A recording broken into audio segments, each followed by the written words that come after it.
Le 23 août 1973, à Stockholm, la peur change de camp. Jeudi 23 août 1973, 10h du matin. Un homme armé entre dans une banque du centre de Stockholm en Suède, la Kreditbanken. Il tire plusieurs coups de feu en l'air, blesse légèrement un policier puis se barricade à l'intérieur avec 4 employés en otage, 3 femmes et un homme. Le braqueur s'appelle Jan-Erik Olsson.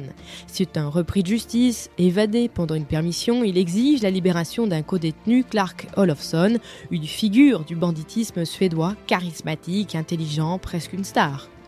À la surprise générale, le gouvernement accepte. Olofsson est amené à la banque et rejoint les otages.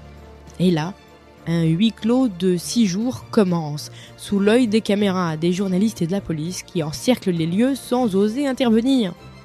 Mais ce qui se passe à l'intérieur de la banque dépasse l'imagination. Peu à peu, les otages sympathisent avec leurs ravisseurs. Ils les tutoient, plaisantent, partagent des cigarettes. Ils commencent à leur faire confiance, refusent de témoigner contre eux et expriment de la peur pour les preneurs d'otages.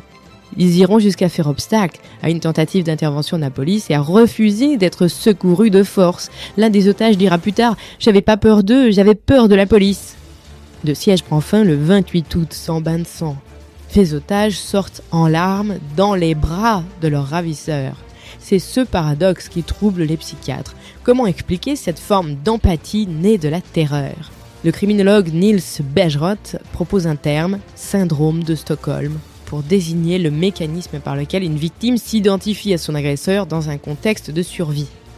Depuis, le terme a fait le tour du monde. Il s'applique à certaines prises d'otages, mais aussi parfois à des relations de dépendance psychologique extrême.